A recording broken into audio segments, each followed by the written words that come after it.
Hello दोस्तों, स्वागत है आप सभी का एक और न्यू वीडियो में। दोस्तों आज के इस वीडियो में हम आगे चलेंगे आप लोगों का बहुपद के शून्यक। जैसे देखिए, इसके बाद केवल एक ही चीज़ और बचेगा, बहुपद के गुणनखंड। थोड़ा सा गुणनखंड सीख लेंगे। पहले सिंपली हमने बहुपद देखा, फिर उसके बाद ये देखा कि बहुपद कौन सा है। जैसे एक पद का है, दो पद का है, एक चर का बहुपद है, दो चर का है। फिर उसके बाद घात पे आधारित देखा है कि द्विघात त्रिघात। ठीक है, ये सब सिंपल बेसिक चीज़ों को हमने देख लिया है। उसके बाद हम देखेंगे कि बहुपद के शून्यक क्या होता है। फिर आगे हम चलेंगे बहुपद के गुणनखंड करेंगे।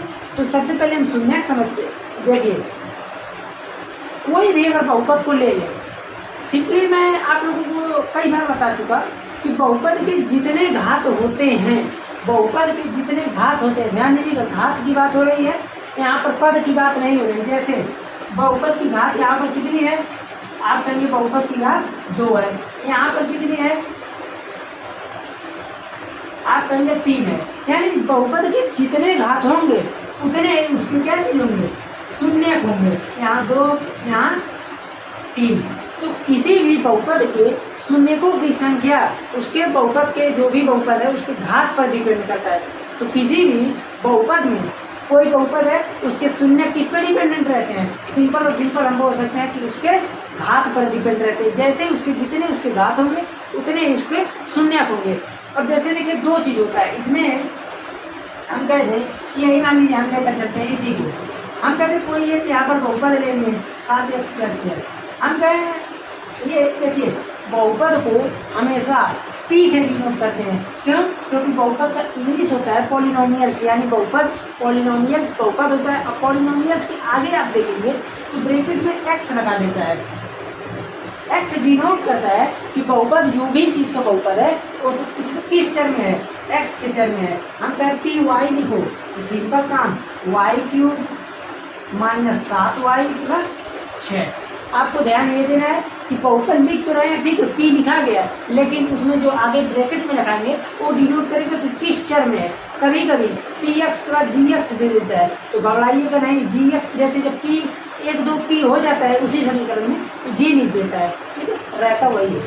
देखिए ये हो गया। हम कहें ऐसा है, हमको तुम p3 की वैल्यू बताओ, तो आप कहोगे p3 की वैल्यू 3 का क्यूब - 7 × 3 + 6।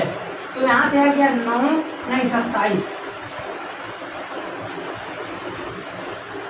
देखिए कितना आया,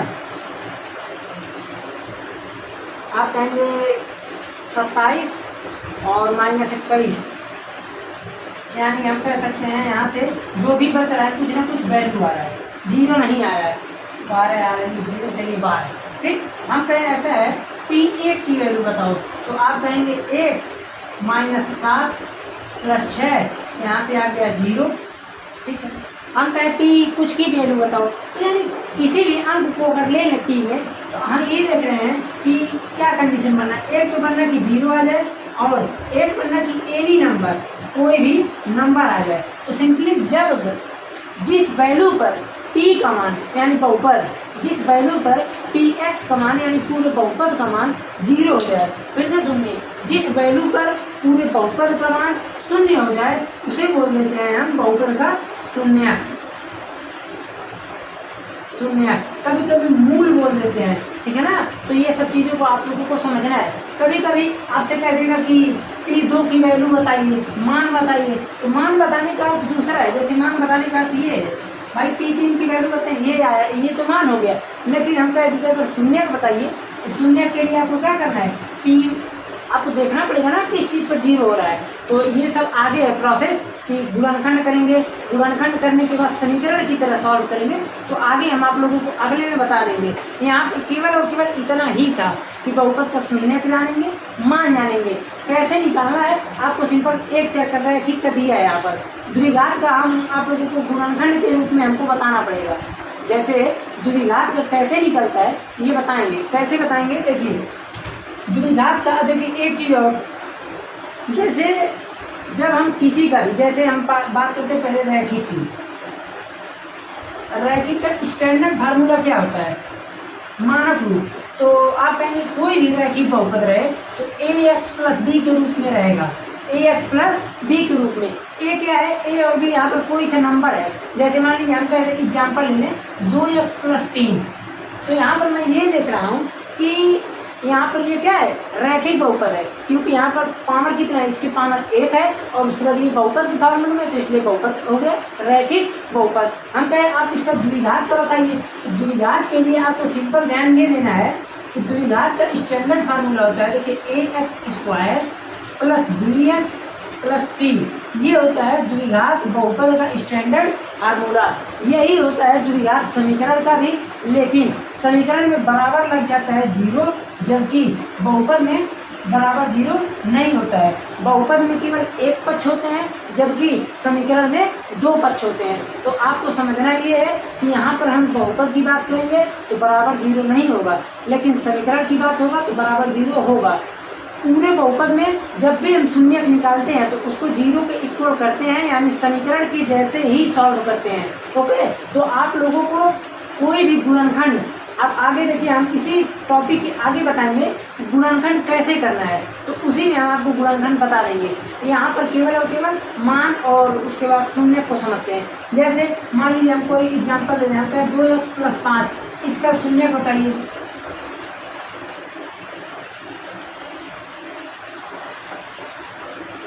इन सभी का शून्य बताइए। तो आप क्या करेंगे, देखिए शून्य बताने के लिए जैसे समीकरण को सॉल्व करते हैं, 2x प्लस 5 बराबर 0, 2x बराबर -5, x बराबर आ जाएगा -5/2। उसके बाद आगे चले, इसमें 9x माइनस 3 बराबर 0, 9x बराबर 3, x बराबर हो जाएगा 3/9 यानी 1/3। यहाँ पर हम ले लेते हैं 5x² कर लेते हैं, ठीक। तो यहाँ से देखिए 3 - 5x² बराबर 0, 3 बराबर 5x², x² बराबर 3/5, x बराबर आ जाएगा प्लस माइनस √3/5।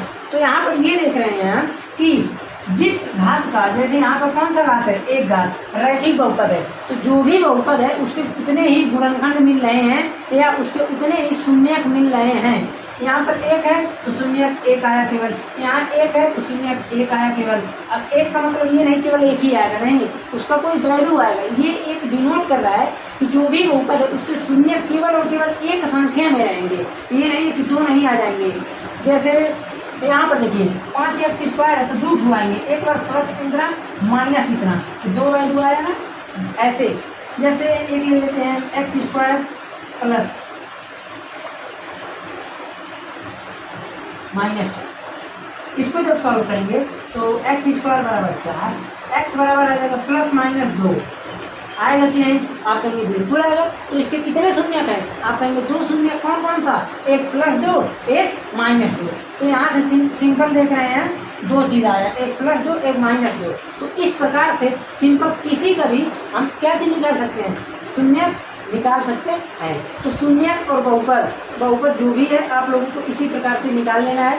आपको सिंपली ध्यान ये देना है पूरे शून्यक में किस वैल्यू पर उसका मान 0 होगा तो उसके लिए हमको इक्वल करना पड़ेगा। और साथ ही साथ आप लोगों को 2 घात, ध्यान से सुनिएगा, 2 घात यानी इसको बोलते हैं द्विघात और एक होता है त्रिघात। इन दोनों का हम अगले लेक्चर में गुणनखंड बताएंगे। गुणनखंड के साथ साथ किस प्रकार से शून्य को निकालते हैं उस चीज़ों को भी बताया जाएगा। तो आप लोगों का ये लेक्चर खैर बहुत ही छोटा रहेगा, इसमें कोई बड़ी बात नहीं, 9th में है, छोटा रहेगा, बेहतर रहेगा। तो अगले जब हम टर्न पर मिलेंगे तो वहाँ पर कोशिश ये रहेगा कि 1 से 2 लेक्चर में चैप्टर को फिनिश कर दिया जाए, ठीक है। तो चलते हैं, मिलते हैं फिर अगले लेक्चर में।